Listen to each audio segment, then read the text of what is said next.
ये आपकी एक ऐसी फाइल है जिसकी एक ही कॉपी मेंटेन की गई है 2 यूजर्स के लिए। If any of the user is updating this file then the changes will be visible to all the users. Changes will be visible to all the users. Similarly, अगर मैं इस directory की बात करती हूँ जो यहाँ पे W नाम से पहचानी जा रही है और यहाँ पर वर्ड्स के नाम से पहचानी जा रही है, so this is a shared directory. This is a shared directory containing the shared files. इसके अंदर जो भी फाइल्स हैं वो आपकी shared फाइल्स होंगी। क्लियर हो गया? ये shared डायरेक्टरी है। So basically acyclic graph structure हम वहां पर यूज करते हैं जहां पर आई वांट कि एक फाइल जो है वो मल्टीपल यूजर्स के बीच में शेयर हो रही है, और अगर मुझे शेयरिंग करवानी है उनके बीच में, दैट मींस फिजिकली एक ही कॉपी एग्जिस्ट करे, so it will not be a tree, it will be a graph structure in that situation. A file can have more than one absolute path, a file can have more than one absolute path. क्या path हो सकता है इस particular count वाली file का? Root के let's say इसका क्या था, डिक्ट के काउंट में है ये फाइल, या फिर रूट के स्पेल में काउंट में है ये फाइल। तो एक ही फाइल का एक से ज्यादा एब्सोल्यूट पाथ जो हो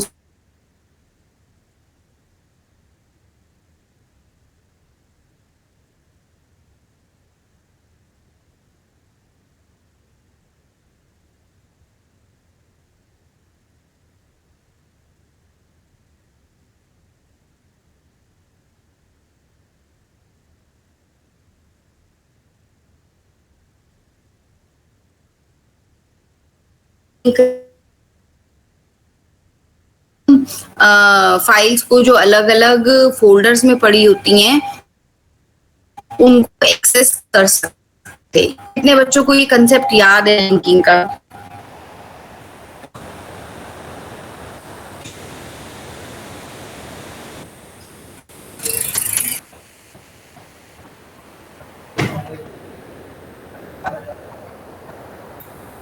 याद है या नहीं याद है?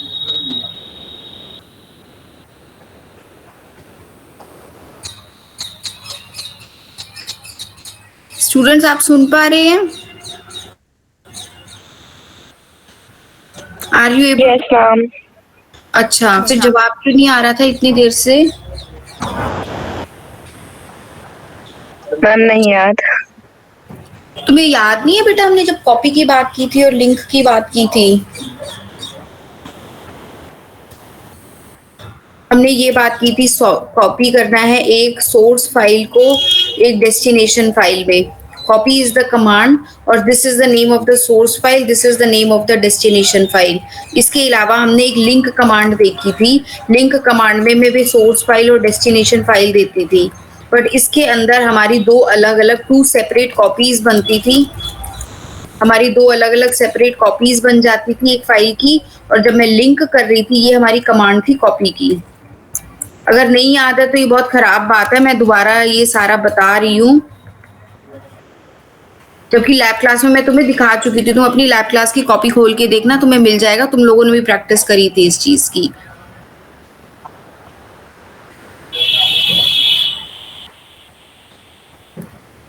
और ये जो ln होता है ये लिंक की होती है, इसके अंदर only one physical copy is created.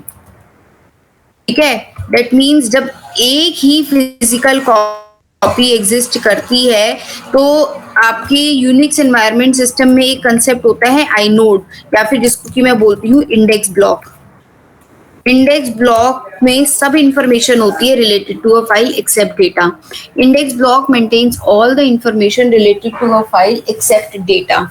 ठीक है, सो ये इससे रिलेटेड हमारा एक प्रोग्राम बचा है, वो हमारा इंडेक्स फाइल से आईनोड ब्लॉक से रिलेटेड हमारा प्रोग्राम है, और उस प्रोग्राम के अंदर हमें अपने आईनोड ब्लॉक को या इंडेक्स ब्लॉक को हमें रीड करना है, उसके कंटेंट्स को रीड करना है। वो कल की क्लास में मैं डिस्कस करूंगी वो प्रोग्राम कैसे करना है, बट आज की क्लास के लिए मैं सिर्फ इतना बता रही हूँ कि यूनिक्स ऑपरेटिंग सिस्टम हर एक फाइल के लिए एक इंडेक्स ब्लॉक मेंटेन करता है, और उसके अंदर फाइल से रिलेटेड जितने भी हमने एट्रीब्यूट्स पढ़ी हुई हैं वो सारी एट्रीब्यूट्स मेंटेन करता है। फाइल कौन सी है, फाइल का नाम क्या है, उसके एट्रीब्यूट्स क्या है, उसकी परमिशंस क्या है, उसका लास्ट एक्सेस टाइम क्या था, उसका ब्लॉक साइज कितना है, फाइल का साइज कितना है, उससे रिलेटेड जितनी भी इंफॉर्मेशन जो होती है वो सारी हमारी आइनोड ब्लॉक में होती है।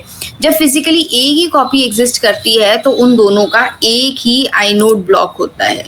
जब दो कॉपीज एग्जिस्ट करती हैं तो डिफरेंट आइनोड्स एग्जिस्ट करते हैं, ठीक है।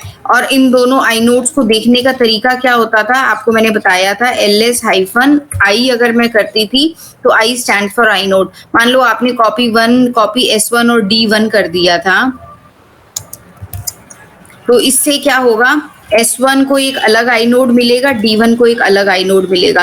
लेट्स फॉर एग्जांपल S1 को मिला 101, D1 को मिला 102।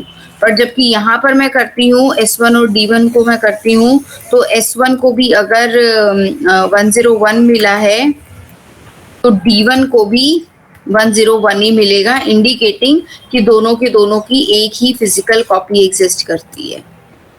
And that has been shown in this diagram also,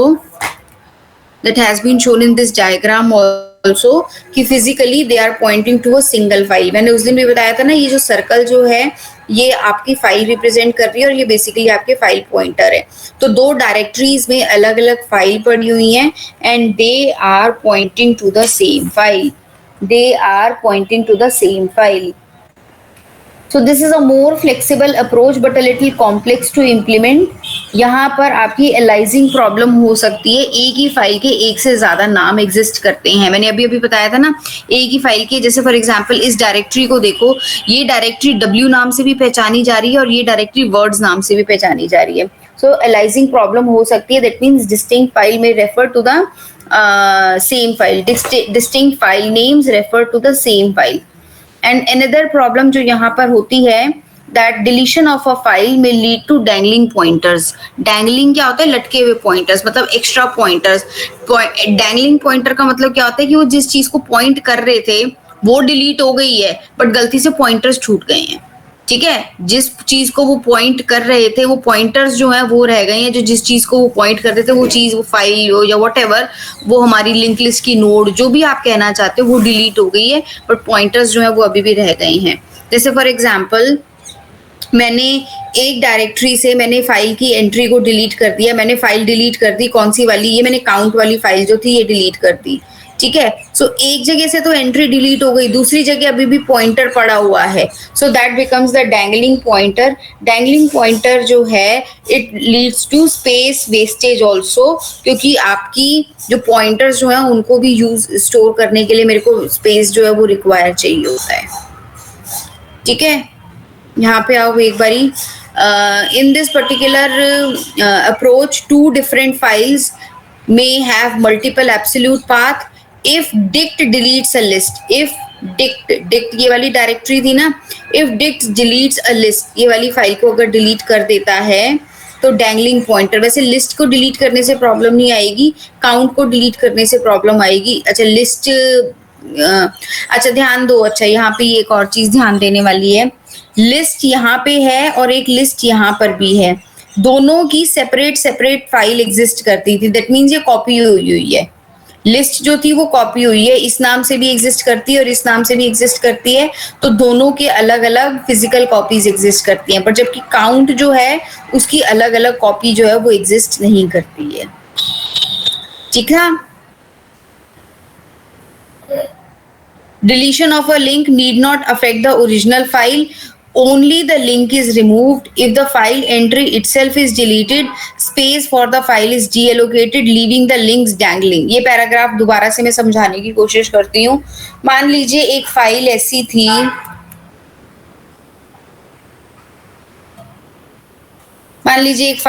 थी, जो कि 3 फोल्डर्स में शेयर्ड थी, ठीक है। जब सबसे पहली बारी वो फाइल बनी होगी तो उसका लिंक काउंट क्या रहा होगा, 1। लिंक काउंट मुझे कहाँ दिखता है,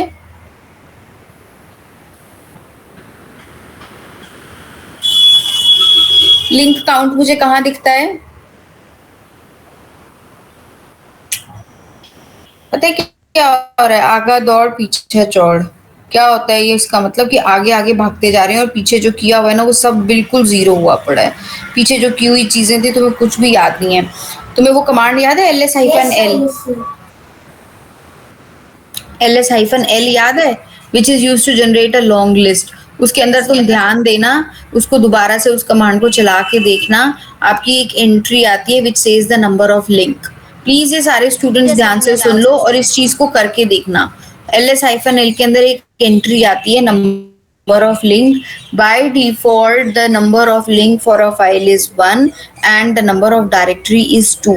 Whenever a copy of the file is created, two separate copies are created और उन दोनों का link count एक होता है। But whenever a link is created for a file, a single copy is maintained but the link count is increased. Let's for example मैं एक project पे काम कर रही हूँ और मेरे साथ let's say रितिमा काम कर रही है, ठीक है। So मैंने रितिमा के साथ उसका एक लिंक क्रिएट कर दिया। अब उस फाइल के दो एब्सोल्यूट पाथ एग्जिस्ट करते हैं, एक है रूट के होम में दीपाली में और दूसरा है रूट के होम के रितिमा के फोल्डर के अंदर वो फाइल जो है वो लिंक हुई हुई है।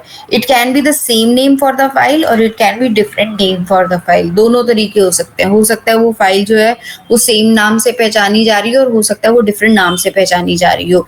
Internally only one copy is maintained, so only one index block maintains the entry related to the file. Obviously एक ही कॉपी है तो उसका एक ही इंडेक्स ब्लॉक चाहिए होगा और आपका जो आपका नंबर ऑफ लिंक जो है वो अब लिंक काउंट जो है वो बढ़ के 2 हो जाएगा।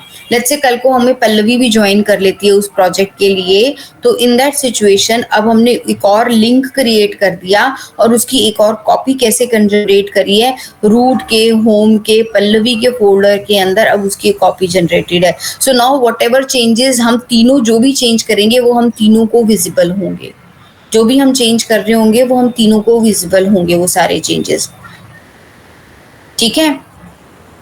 सो now the link count has been increase to 3।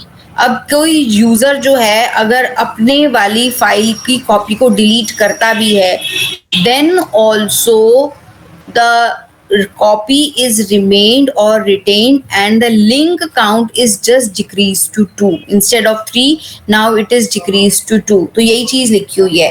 deletion of a link need not affect the original file, only the link is removed। let's say Riddhima भी अगर उस फाइल को डिलीट करने की कोशिश करती है तो उसका लिंक डिलीट हो जाएगा,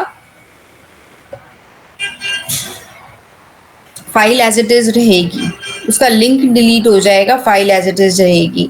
जब मैं अपना फाइल में एक लिस्ट कॉपी जो होगी वो डिलीट होगी, then the file is actually deleted and the space is deallocated, leaving the links as dangling। ठीक है। सो कई बारी जब हम डिलीशन करते हैं तो हमारे पॉइंटर्स रह जाते हैं, that becomes the dangling pointer problem, that becomes the dangling pointer problem, ठीक है। सो इस डैंगलिंग पॉइंटर को करने के लिए एक रेफरेंस काउंट मेंटेन किया जाता है। रेफरेंस काउंट का मतलब क्या होता है कि कितनी बार उस particular, that is just the link count, कितनी बारी उस पर्टिकुलर फाइल के कितने लिंक्स बने हुए हैं। जैसे जैसे एक एक करके कॉपी डिलीट करती जाती है फाइल की, ये जो लिंक काउंट जो क्रिएट हुआ होता है इसकी वैल्यू डिक्रीज हो जाती है और जब लास्ट जगह भी, लास्ट पॉइंटर भी जो था वो भी डिलीट हो जाता है तो स्पेस जो है वो डीएलोकेट कर दिया जाता है उस फाइल के लिए। And the last one, the last directory organization is general graph directory organization. What it says, adding new files and directories to an existing tree structure directory। इस लाइन को ध्यान से सुनो, adding new files and directories to the existing tree structure directory। यहाँ पर मैंने AVI करके एक नई फाइल बनाई है काउंट, और AVI वाली फाइल जो है that in turn pointing to the existing tree structure. इस लाइन को दोबारा से देखो, एडिंग न्यू फाइल और subdirectories to an existing tree structure that preserves the tree structure nature. So that means आप क्या कर रहे हो, अपनी फाइल्स को, डायरेक्टरीज को ऐड तो कर रहे हो जो कि इन टर्न किसको पॉइंट कर रही हैं, फिर से जो आपका एग्जिस्टिंग ट्री स्ट्रक्चर है उसी को पॉइंट कर रही हैं, ठीक है। So this is basically relatively अच्छी अप्रोच होती है बट वही कॉम्प्लेक्स टू इम्प्लीमेंट होती है। It is a poorly designed algorithm might result in an infinite loop, continually searching through the file and never terminating. आपने नेटवर्क्स में count to infinity problem पढ़ी होगी. क्या होती है वो count to infinity problem?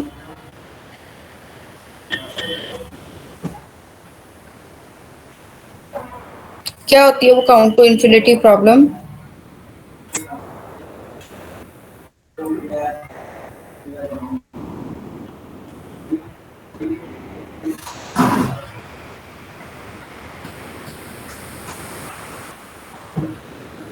Let's say आपकी 3 nodes लगी हुई है लाइन में BABC, ठीक है, ABCD मान लो. तो A जो है वो B से कनेक्टेड है, B जो है वो C से कनेक्टेड है, C जो है वो D से कनेक्टेड है. B जो है वो A से कनेक्टेड है, तो C क्या एज्यूम करता है, क्योंकि मैं B से डायरेक्टली कनेक्टेड हूं तो मैं A से कितने डिस्टेंस पे हूं, मैं A से 2 के डिस्टेंस पे हूं. मैं B से 1 के डिस्टेंस पे हूं तो मैं इसका मतलब A से 2 के डिस्टेंस पे हूं. D क्या एज्यूम करता है, C जो है वो A को 2 के डिस्टेंस पे अटेन कर पा रहा है, तो दैट मीन्स मैं कितने डिस्टेंस पे अचीव कर सकता हूँ A को, that means at a distance of 3. समझ में आ गया? सो यही सेम चीज जो है यहाँ पर भी मेंटेन्ड होती है. जब हम अपने ग्राफ की बात करते हैं तो आपकी एक डायरेक्टरी है बुक AVI, और जो बुक जो है वो आपकी एक शेयर्ड डायरेक्टरी है, और उस शेयर्ड डायरेक्टरी के अंदर एक फाइल है AVI which is in turn pointing to the existing tree structure, that is the graph. तो हमारा ये साइक्लिक ग्राफ, अब तुम्हें साइकिल दिख रहा होगा, बुक से AVI से बुक, ये एक साइकिल दिख रहा है अब आप लोगों को? हाँ जी. सो इसी वजह से इसको साइक्लिक बोलते हैं. अब इसके अंदर प्रॉब्लम क्या होती है, काउंट टू इन्फिनिटी की क्या प्रॉब्लम होती है?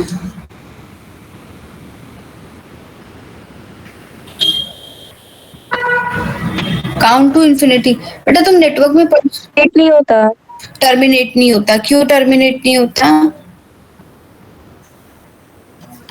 एक दूसरे को गलत मैसेजेस पास करते रहते हैं. बी जो है, लेट्स फॉर एग्जांपल ए और बी जो है वो डिस्कनेक्ट हो गए, ठीक है, ए और बी जो है वो डिस्कनेक्ट हो गए. बी को सी से क्या मैसेज मिल रहा है कि ओके बी जो है, सी जो है वो ए को 2 के डिस्टेंस पे कनेक्ट कर पा रहा है, तो बी सोचता है कि अच्छा मैं सी से 1 के डिस्टेंस पे हूं तो मैं अब ए को 3 से कनेक्ट कर सकता हूं.